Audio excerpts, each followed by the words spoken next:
she would say, they're not that special. But not in a way to disrespect you, but to point out the fact that the south side of Chicago and many cities and many rural hamlets and many byways and highways are full of children who have talent, but maybe not the opportunity to fully manage. Absolutely, and my mother taught us at an early age to appreciate that.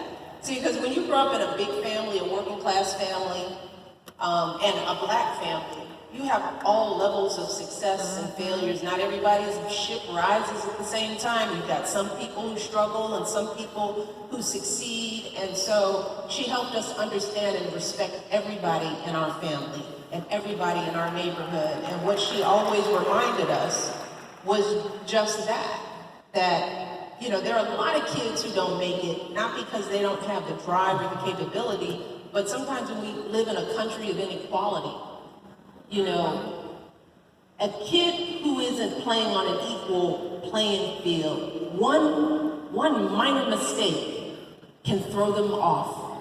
That's why I shared the story of my second grade classroom and how when our neighborhood started changing, you know, we experienced what was known as a sociological phenomenon called white flight.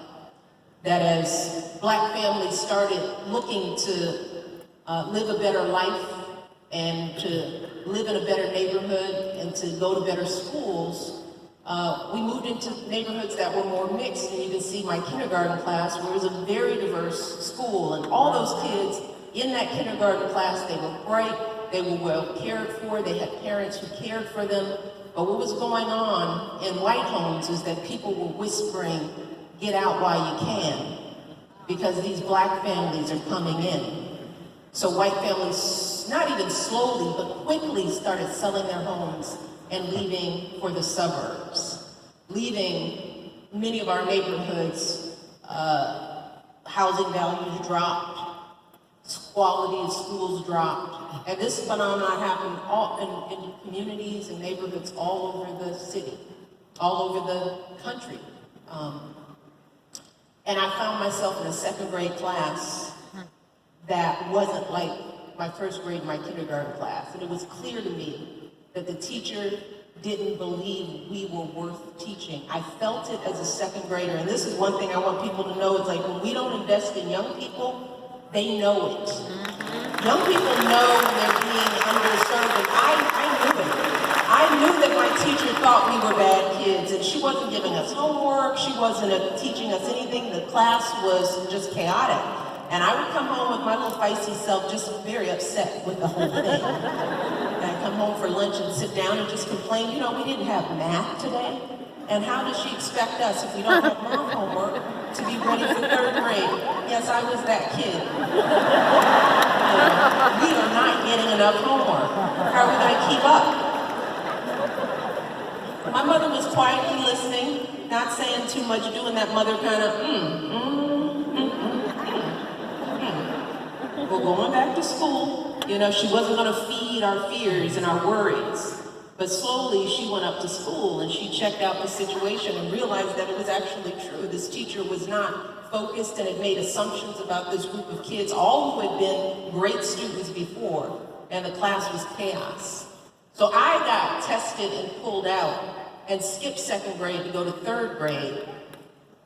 But what was clear to me as I got older was that while I got out along with two other kids, I worried about what happened to those kids who didn't get out, who got stuck in that second grade classroom. And see, those are the little things that can make or break a poor kid's existence. That in second grade and then third grade, you slowly start getting behind because some teacher assumes that because you're a little black kid, that you're not smart, you don't deserve to learn, and that you're just a bad kid. And that spirals, and then all of a sudden, the kid doesn't even like school. Well, it starts back in second grade, and my mother reminds us that that's why Michelle and Barack Obama aren't special, because we were lucky in so many ways, because a lot of kids just as smart as us got stuck in some class with a teacher that didn't care. And it's that kind of context that my mother, Marion Robinson, kept clear, and she made clear all throughout the White House.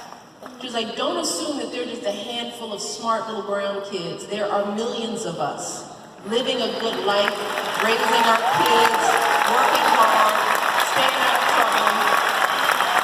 And the other thing we have to remember as we start fearing each other, what happened in my neighborhood was that I stopped people to remind them that the white families that were running from me. They were running from Michelle Obama and her family, and Frazier and Marion, the family that you knew. We were otherized, like so many of the families. And we're doing that today to each other in this country. We are otherizing people and running from them and being told, be afraid of them. And all they are is us. Just families trying to get ahead, trying to improve their lot, doing the right thing, living by good values. But somebody is whispering, be afraid. And this is why we have to share our stories. Because people need to know who Michelle Robinson is before they get to know who Michelle Obama is. As we heard tonight, We are all Americans. There is no one right way to be an American.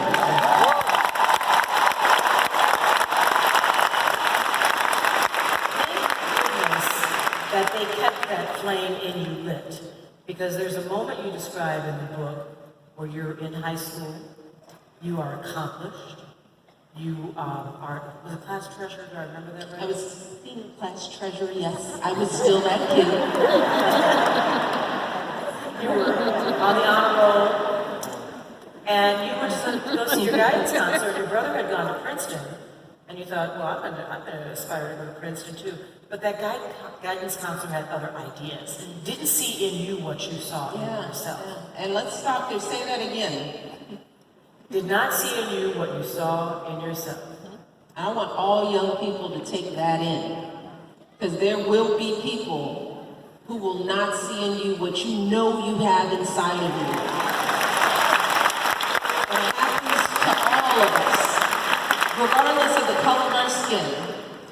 And so, in those moments, young people, you have two choices.